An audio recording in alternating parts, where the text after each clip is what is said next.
Thank you so much, Kim, and really appreciate all the work yours has done. I was at the forum in October, and Chris Jones is obviously one of my heroes, and Sonia Ayers. Both of them are just incredible people. So I really appreciated the forum and have been tracking your work. So I appreciate the chance to be here today, even though it's a bright, sunny California day outside.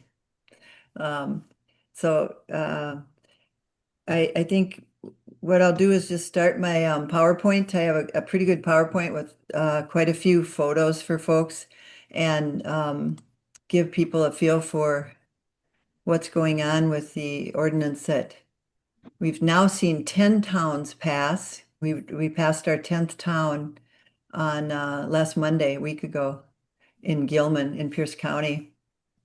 And the big thing to remember about these local operations ordinances is that they're really a tool. As I tell people, the ordinance did not come down with Moses from the mount. They're very flexible and they're really designed for the communities to address the concerns that they have about industrial livestock. So I really try to put the word flexible up at the top because it's really designed to work within whatever issues your community is seeing. These are three photos. The top is Ridge Breeze's 11 and a half acre barn that they're building in Pierce County, and then the lower corner there is over in Kewaunee County, which is kind of the poster child for livestock Kennard Farms. And then this is a one example of the manure trucks that a lot of towns and counties are facing. As Kim mentioned, my husband and I farm in northern Polk County, and we're in the town of Laketown. It's called Laketown because we have a lot of lakes and very low water table, or very high water table, I guess you'd say. So things were going great until 2019 when these guys from Iowa showed up and told us that this would be the perfect place to build their new industry because there's so much virus in Iowa and southern Minnesota that they really needed to get their hogs to a clean place. And they really did compliment us on how clean it was here. We spent about 2 years. I know many of you helped us at the county level. I really appreciate that. Kim spoke, and all kinds of St. Croix people were helping us. We didn't get very far with the county. Burnett County made some progress, Polk County didn't. And so people decided that it was time for us to look at the town level instead of trying to work at the county level. And so in 2000, in 2020, 2021, we put together the town partnership and we've been working on it now, I guess, for 5 years. Time flies, half a decade. Six of our towns got together. One of them, Trade Lake, is in Burnett County. The other five towns are in Polk County.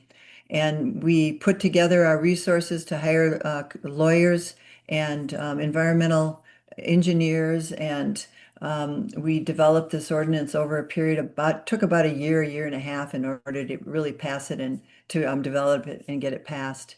And I'm not going to go into a huge amount of detail today, but um, I'm going to really talk about the concerns that we brought to the table. Because if you are thinking about going to your local township or the county, it's really important to be able to explain what the concerns are of the community. And then I'll go over some of the tools that the ordinance actually has. The very first thing I always tell people is this ordinance is not a ban. We don't think that there's a way to explicitly ban these large livestock facilities. It's not a siting ordinance under Wisconsin's 9390, which you may or may not have heard of. And it's not a zoning ordinance. So this is an operations ordinance. It looks at how these factories are operated. Uh, I always want to mention to people, and I think you guys really understand that this is not a partisan issue. Both Democrats and Republicans are driving this industry. You really can't decide which party's worse if you really want to look at it. Um, Biden did all kinds of great stuff for small farmers and much more stuff for the big farmers, obviously. As we were going through this whole process, people were writing letters to Gay Magnifici and getting these sorts of responses from her. We also wrote letters to Tammy Baldwin. It would really be hard to tell which letter came from which person. They are under the impression that these are highly regulated facilities and that required to operate in a way that prevents water pollution under detailed specifications. And, that's really just not true at all.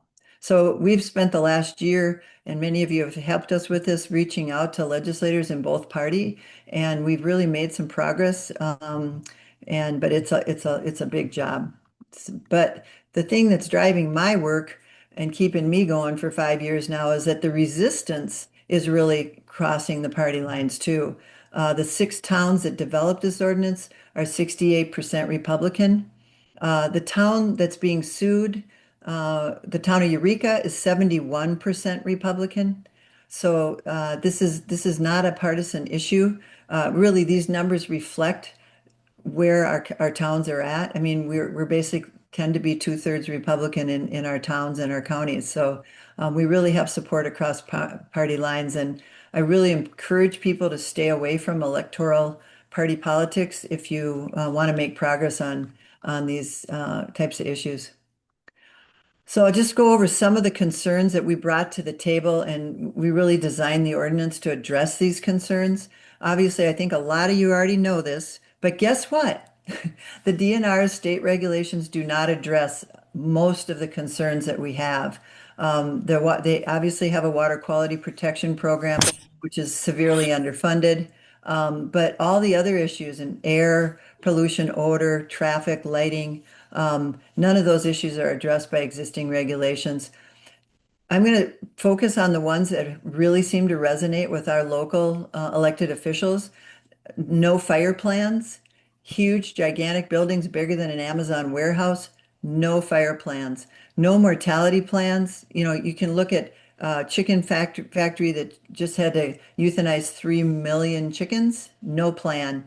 No air pollution plans, no stormwater plans.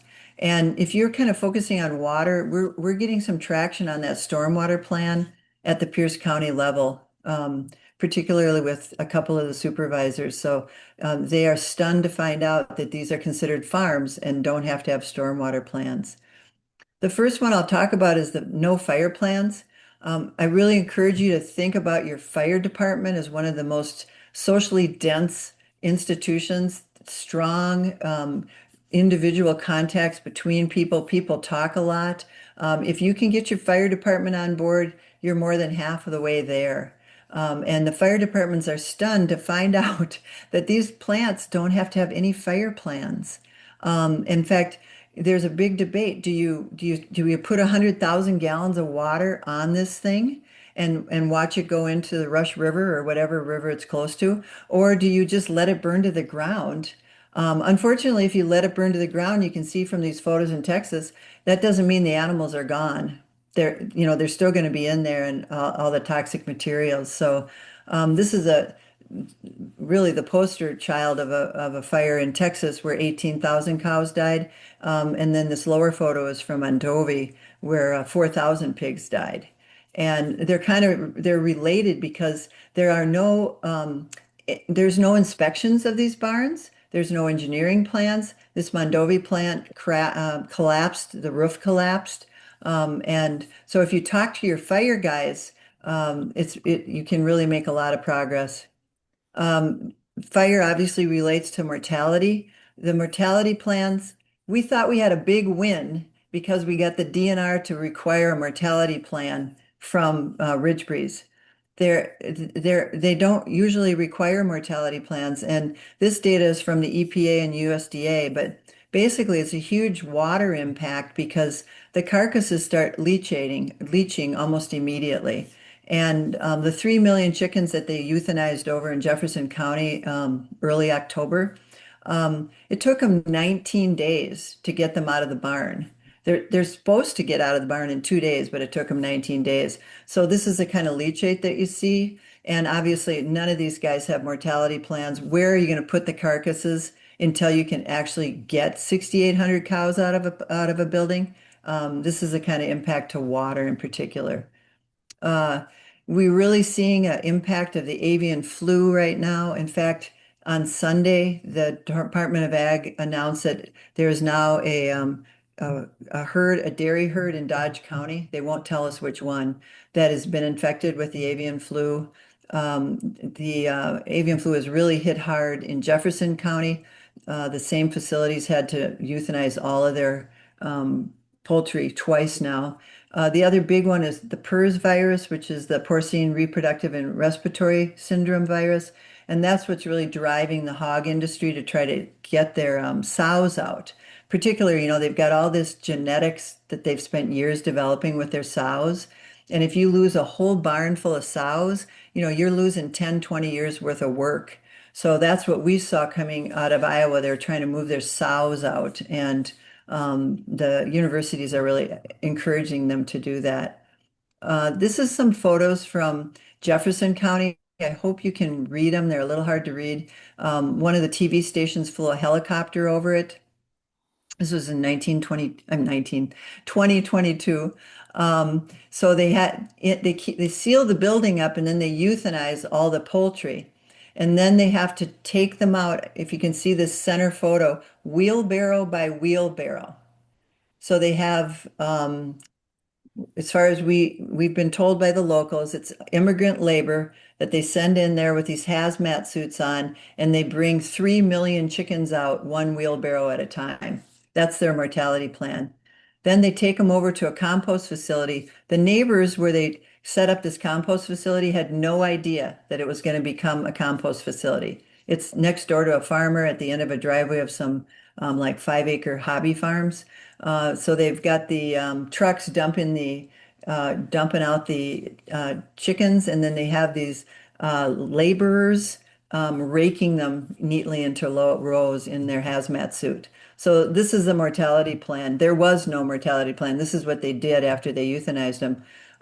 This was 2 or 3 years ago, and we're not sure what's happened in the last month or so. We've got some FOIAs we're doing. To give you an example of our big win, we got a big win. We got the DNR to require the mortality management plan from Ridgebreeze Dairy. This is a dairy that's going to have up to 6,800 cows in it. And they gave us 3 bullet points for their mortality plan. The mortality plan is call the Department of Ag, call the DNR, and then use these management entities. So GFL Environmental Sanimax, we called them, said, what do you guys do if somebody calls and says we've got 6,500 cows? And they're like, what are you talking about? We have no capacity for that. Organic Waste Connections is owned by Jeff Sauer, and Jeff is the guy who is trying to build the hog factories here in Polk County. He doesn't even have a rendering license. So this is what the DNR does for mortality. And it's really an odd deal because at the bottom of the page here, the DNR got together with the Pork Association and DATCAP to develop a disposal guide. The guide itself is 14 pages. It's really good. It requires you to say, what your property is, where you would put things, what's your biosecurity plan. But they don't even require them to use their own plan. That's kind of where we're at right now. And this is a big issue, especially with the avian flu. If that moves into our dairy herds, we're really going to have an impact. This is the stormwater issue, some details. So basically, if you have a 1 inch rainfall on 1 acre of land, it produces 27,000 gallons of stormwater. So right now we're looking at the Ridgebreeze barn. That's an 11-acre barn. So with a 1 inch rainfall, we've got about 300,000 gallons of storm water, and obviously for a 4 inch rainfall, about 1.2 million gallons of water. And there's no stormwater plan required. During construction, they have to have a stormwater plan, but post-construction, there's no plan required at all. And this is a big deal in Ridgebreeze because obviously they're almost adjacent to the Rush River. The other thing that people are continually surprised by, and we've actually had the Farm Bureau point blank lie about this a couple of weeks ago. Brad Olson said, "Oh, the EPA does air pollution," and we're like, "What are you talking about, Brad? There are no air pollution controls for these factory farms. If your county has some odor standards, you might have something. But right now, the Farm Bureau is trying to decimate the odor standards in Polk County. So most likely you don't have anything. This is a couple of photos coming out of Colorado where it was really tragic this summer. 6 people died from hydrogen sulfide exposure. And if you look at this photo at the bottom where it says Prospect Ranch, you can see those little bubbles in the back. Those are Kim's biodigesters. And what we think happened, although we don't have the data yet, we think maybe it was the biodigester leaking hydrogen sulfide because there's a pretty high concentration. But we don't really know if it was just the manure pond or what happened. The only results we've had so far from the coroner was that they definitely died from toxic gas. The other thing is these factories have no worker safety plans, no requirements for worker safety plans. They may have them, but there's no requirements that instructions are all in Spanish or whatever language people are speaking. And obviously most of the estimate is 70 to 90% of the workers are undocumented and English is a second language. So, one of the big questions we always hear is, well, doesn't the DNR limit the size? I can tell you there is no limit to how big these farms, quote unquote, we call them factories, can get.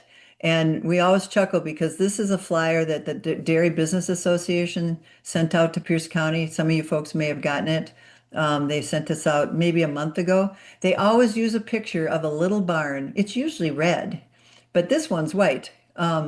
This barn might hold 60 cows, maybe 100. And this is always what they use, telling you you've got to stop these ordinances. Whereas the real size of the barns is this. And this is Kinnard's barn in Kewaunee County. And Kinnard he used to be president of the Dairy Business Association. They basically invented this business model, super gigantic facilities, a huge amount of subsidies coming in from multiple places, almost 16,000 acres of land that they spread on, hundreds of fans blowing, 24/7. So this is the size that a lot of these big operations that looking to expand, this is what they're dreaming of having. Right now, we're looking at the Ridge Breeze Mega Dairy Development right in Pierce County. I'm sure most of you have heard about it. That building is 1,020 feet long, so it's a fifth of a mile long. And these are some photos of it. The waste pit is 7.3 acres. It's 25 feet deep. It's going to hold about 44 million gallons. And then this on the lower left-hand corner, this is a picture from this fall. This is their milk house. And I don't know how many of you have seen these silos, but those are actually refrigerated milk silos. So they're pumping so much milk from 6,800 cows that they're actually storing it in their own 4-story high milk silos.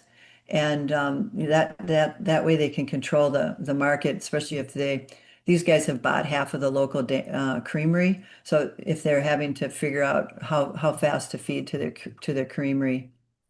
The other big issue for DNR is obviously there's almost no enforcement. I've heard that some whistleblowers have blown whistles on the Emerald Sky Dairy over the years. That's the only way that got covered. But what we're seeing right now is the official definition of a CAFO for the DNR is 1,000 animal units. In Crawford County, which is on the border with Iowa, we literally have a proposal on the table for 2 hog barns, each of which will be 999.6 animal units. And these guys are actually working, the DNR is working with these guys to figure out how they would not be regulated. So this is most likely, very likely, could easily come to Pierce County. There's no reason why the hog guys wouldn't come here or the poultry guys. And it's a funny little quote from the conservation director in Crawford when someone said, well, how will they know that they only have 999.6? And well, obviously they're not going to do snout counts on that. It's going to be kind of a challenge. The other big numbers to remember on enforcement is year after year, the governor has come and asked for more staff for the CAFO program. In the last budget cycle, he asked for four new positions, about 400 grand. He got nothing. And right now, there's 1.5 people, FTE hours, 60 hours a week, overseeing 342 nutrient management plans. And I don't know if you've ever seen one, but they are about 4 inches, 5 inches thick. The one for like I mentioned over in Kewaunee County, it covers 16,000 acres. Ridge Breezes, I believe, covers 8,000 acres, if I remember correctly. So the staff is just swamped. I won't go into a lot of detail. I asked Kim if I should even bring this up, but you guys are a pretty technical group. The other thing that's happened with the DNR is their attempts to upgrade the nitrogen rule in particular have been thwarted. And that's the NR 151, which is the non-point rule. They wrote a really interesting rule. It got a long ways and then it was totally killed and died an ugly political death. As part of that rule writing process, they put together down to the section level. You can take a look at it and see where your farm or house is, which sections of land were sensitive to nitrogen pollution. So they call them nitrate targeted areas.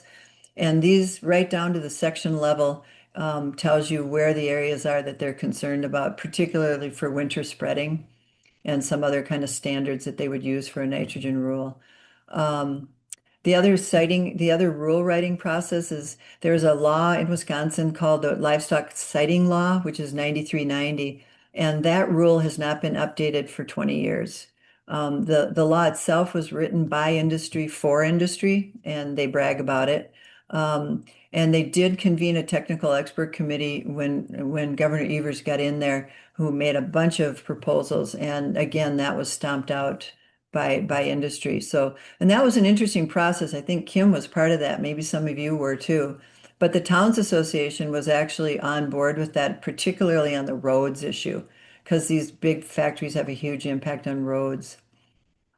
Just to make one couple more points that you probably don't need, but most people don't know, and your elected officials highly likely will not know that what little authority the DNR has is coming from the Clean Water Act. And the Clean Water Act is a federal law. It is under siege right now.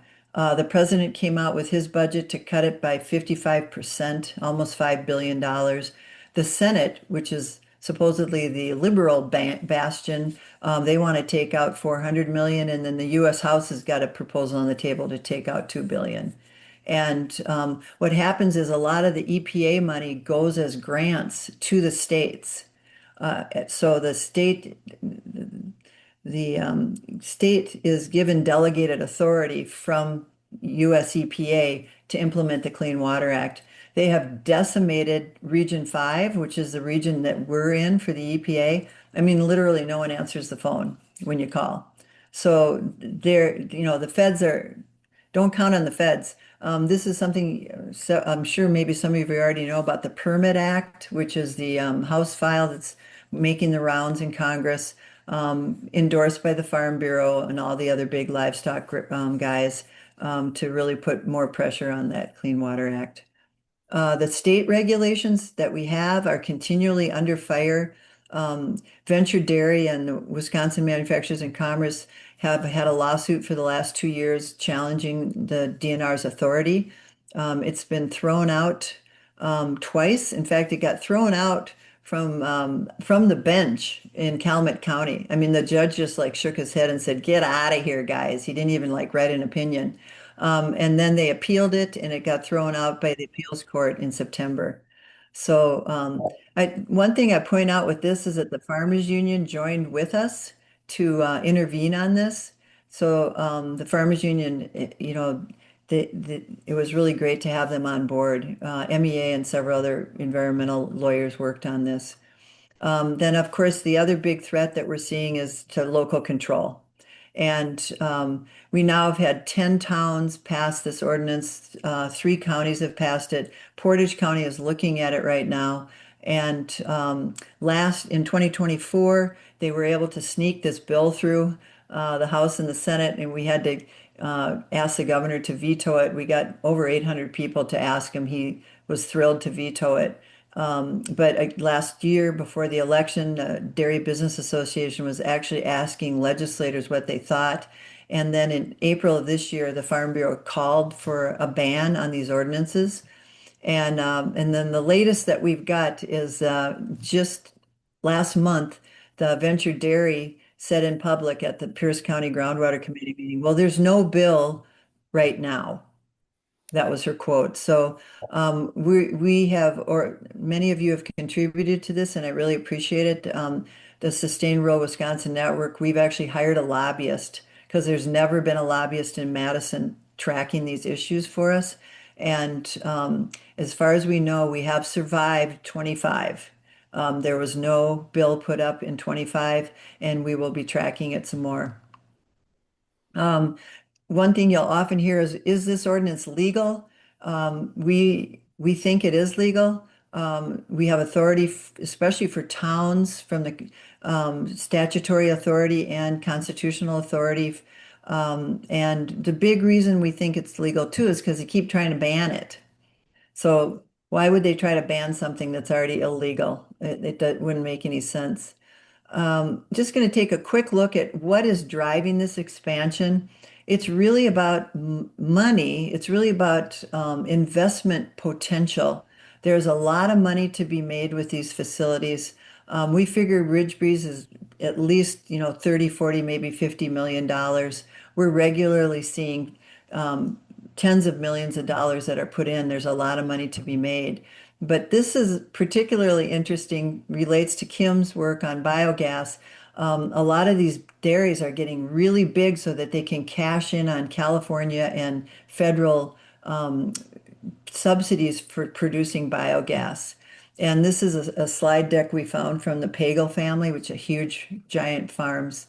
And they figure that of the $1,300 a year that they make per cow, only 100 comes from selling the gas, and the rest of it is from subsidies. So we're really seeing, again, this is President Biden was totally into this. Trump has backed it up again, very bipartisan. And we could really use some help working with Tammy Baldwin on this. We know for sure that Ridge Breeze was trying to do a $35 million project. We're pretty sure it was biogas. It gives you a feel for what kind of numbers we're talking about.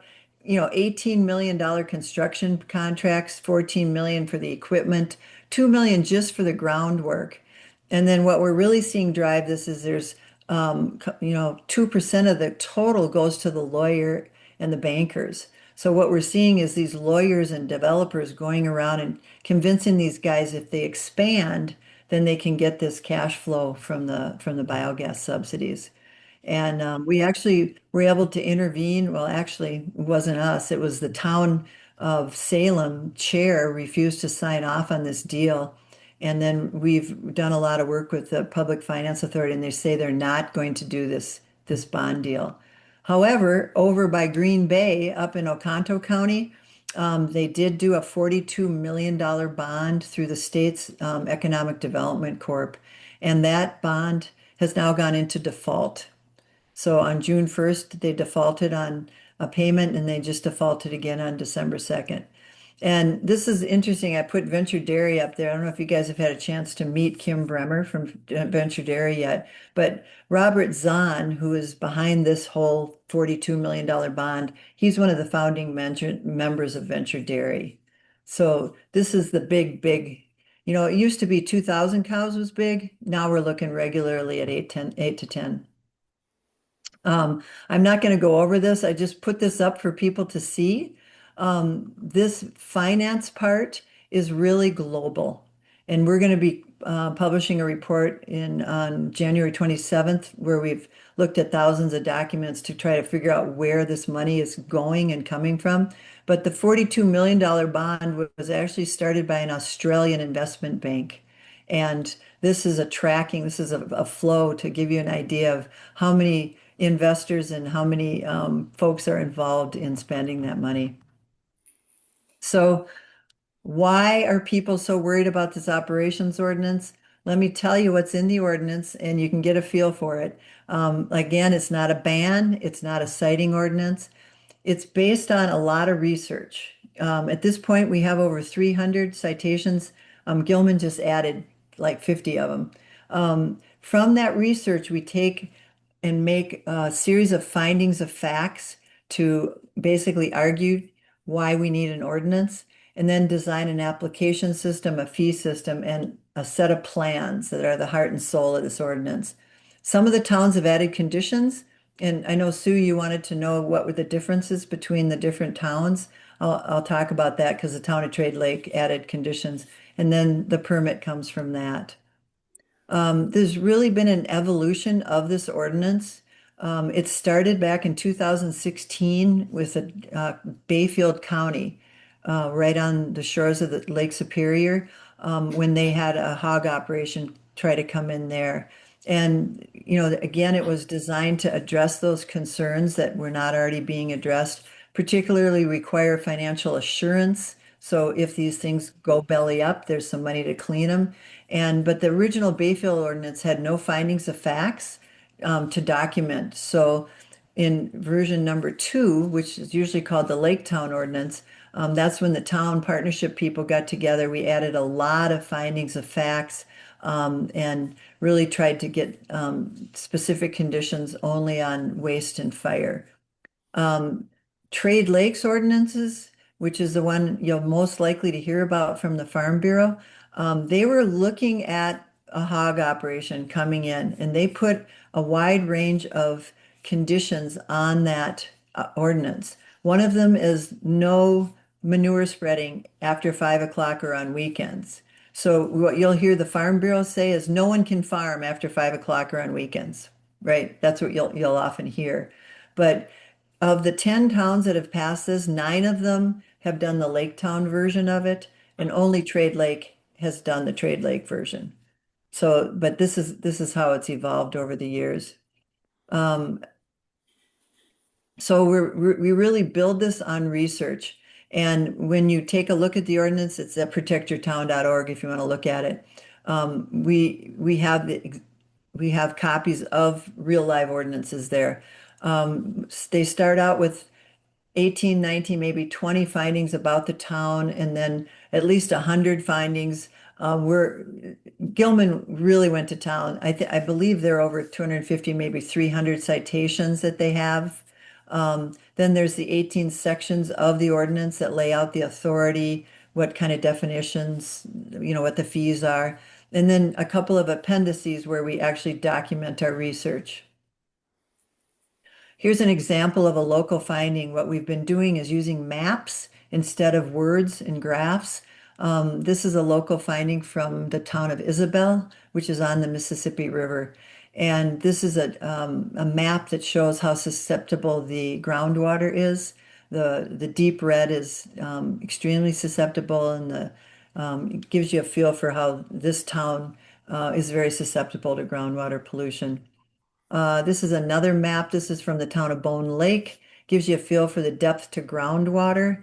As you can see, Bone Lake in the lower right-hand corner has some pretty dangerous groundwater. It's only, 20 feet from the surface. Wild Rivers Conservancy helped us develop this methodology, but we're now using the University of Wisconsin to do those maps for the towns free of cost.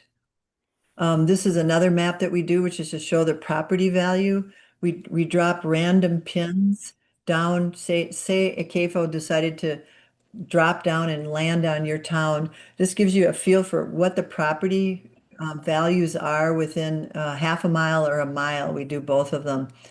This is the town of Bone Lake again. They've got millions and millions of dollars of property values, and we've got data showing that it can easily drop 25%. If you're adjacent, it can drop about 80 or 90%. Your property value basically goes to nothing. The definitions is a big part of the process. So if you decide you're going to try to work on an ordinance, defining what a CAFO is kind of the first step. Under the DNR, a CAFO is 1,000 animal units. However, some towns have gone down to 500 animal units, and some towns are looking at 2,000 animal units. So it really depends. This is one of the ways that the ordinance is really flexible. If Trade Lake was looking at hog CAFOs coming in, and they pencil out, they make a lot of money at 1,000 animal units. So they were looking at tightening that up. But some people have some real good operators right now. They've got maybe 1,000 cows. They're 1,000 animal units is 700 cows. They're looking maybe at 2,000. So it's really a flexible number depending on what your town wants. The other big issue is if you define a CAFO as anyone operating in your town. So what we were seeing, obviously, the Ridge Breeze is spreading manure in 15 towns. So if you've got a big CAFO that's spreading manure in your town, you can define them as a CAFO too, and they would still be required to do the plans. Or in the case of Isabel, Isabel is requiring out-of-town CAFOs to do a road plan and a waste plan, but not all the other plans that I'll be showing you. So the one of the first discussions that people have is how do we define a CAFO? Um, there's 18 sections to the ordinance. I'm not going to go over all of them, obviously, because Christmas is coming. We don't have time. But I am going to talk about the application process, and then that's section 8, and then section 10, which is the specific conditions. Um, and that section 8 is the application process. This is the heart and soul. If you don't remember anything I say today, this is the most important thing. What this ordinance does is it requires these factories to do a series of plans. How are you going to operate this facility? What are you going to do? What's your plan for preventing infectious diseases? What are you going to do if you have to depopulate your entire facility? What are you going to do with odor? What are you going to do about the impacts to the community? So it's a series of plans, and not all towns feel like they need all these plans. And Gilman redid the plans and put different names on them. So it really is up to your town or the county what sort of information they want to fill in. The final two, J and K, are really important. That's how are they going to do the testing and the monitoring to ensure that these plans are being met, and then how do they show that they'll have compliance assurance? So those two, I really recommend that you have J and K no matter what, but you don't have to have all these plans, and you could have different plans too. Um, I know someone is thinking right now, who's paying for this?